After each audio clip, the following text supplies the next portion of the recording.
You're standing directly in front of someone you've met at least 3 times. They smile, they wait, and their name is simply gone. Not hovering at the tip of your tongue, cleanly absent, like it was never filed away in the first place.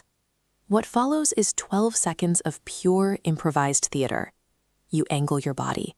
You desperately scan the room, hoping someone else walks up and says their name first, or that their phone rings, or the building catches fire. The person on the other side of this interaction registers an entirely different emotion.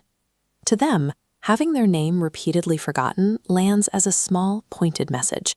You simply did not matter enough to stick.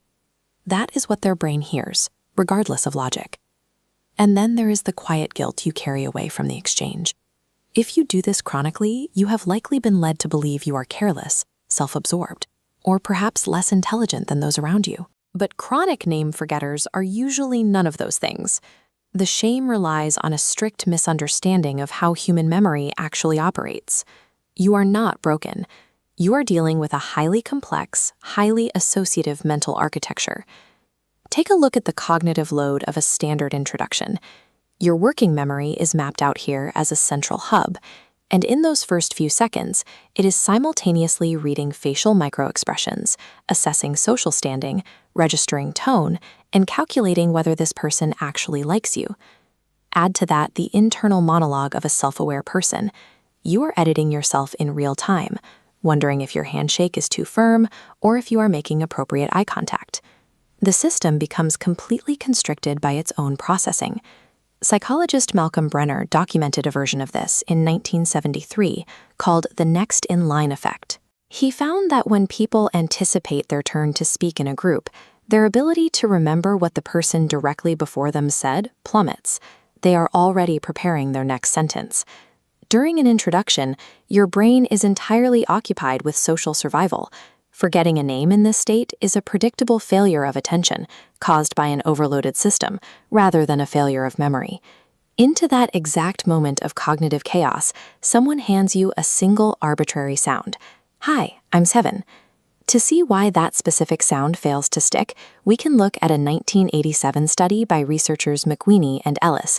They created a test represented by these two profiles. One group of participants was told the person in a photo was a baker by profession. The second group was told the exact same person's surname was Baker. Days later, the participants who learned the occupation recalled it easily. The participants who learned the surname drew a total blank. Same word, completely different retention. The profession anchors itself because a job title activates a vast, pre-existing web of concepts. You hear baker, and your brain instantly lights up with associations: flour, bread, early mornings, warmth. As a name, baker is completely empty.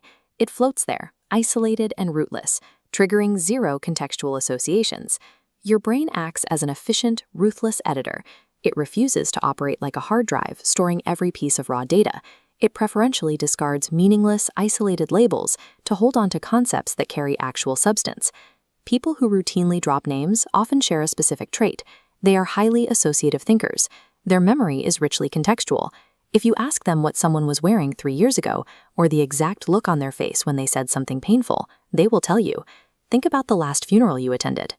You recall the smell of the flowers, the specific weight of the silence in the room, and exactly who cried the most. You do not remember the text printed on the order of service. Names are the printed text. Everything else about a person is the funeral.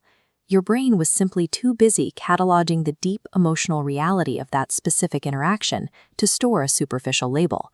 But because social reality demands that we remember what people are called, you have to build a mechanical workaround.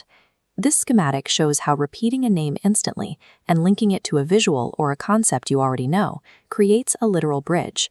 You are manually overriding your automatic systems to connect the isolated data point to your existing mental landscape. Doing that takes effort, but you can stop carrying the low-grade belief that your forgetfulness makes you an uncaring or dismissive person. You don't have a broken memory. You have a beautifully preoccupied mind. It prioritizes the complex, human texture of who a person actually is, and sometimes fails at the single least interesting thing about them, the arbitrary sound their parents assigned them.